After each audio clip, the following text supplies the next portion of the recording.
কান চলচ্চিত্র উৎসব 2025-এ বলিউডের অনেক তারকা অংশগ্রহণ করেছিলেন। তাদের মধ্যে একজন ছিলেন আলিয়া ভাট।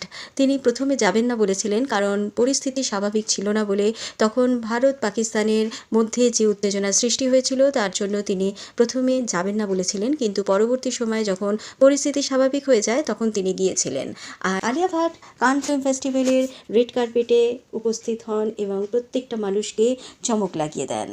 এই ফিল্ম ফেস্টিভ্যালের রেড কার্পেটে উপস্থিত হয়েছিলেন, তখন তিনি প্যাস্টেল গ্রাউন্ডে হাজির হন। তার লুক ছিল ভিক্টেজ। সেই সাজের জন্য আলাদা করে তিনি কোনো অলংকার ব্যবহার করেননি, একমাত্র কানের দুল ব্যবহার করেছিলেন। তার এই লুক মানুষকে নাড়িয়ে দিয়েছিল, মানুষকে মুগ্ধ করেছিল। আলিয়া নিজেই তার ইনস্টাগ্রামে বিভিন্ন ধরনের ছবি শেয়ার করেছিলেন। এই গ্রাউন্ডে আলিয়া ভাটকে লাগছিল ভারী মিষ্টি। কানের দুল পরেছিলেন, গয়না একদমই পরেননি। তার সঙ্গে আলিয়া ভাটের হেয়ার স্টাইল ছিল অত্যন্ত সাধারণ, একটি খোঁপা করেছিলেন।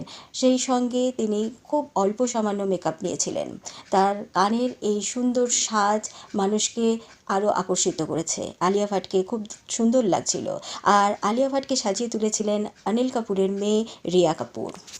আলিয়া ভাটের এই সাজ সোশ্যাল মিডিয়ায় খুবই প্রশংসিত হয়েছে।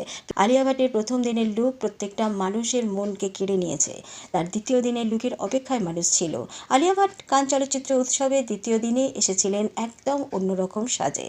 দ্বিতীয় দিনের লুক ছিল গুচি শাড়ি, যার প্রথম গুচি শাড়ি ছিল। এই শাড়িটি আলিয়ার জন্যই বিশেষভাবে তৈরি হয়েছিল। আলিয়ার কান চলচ্চিত্র উৎসবে দ্বিতীয় দিনের শাড়িটি বিশেষভাবে উল্লেখযোগ্য, কারণ এটি ভারতীয় ঐতিহ্য ও সংস্কৃতির একটি মিশ্রণ।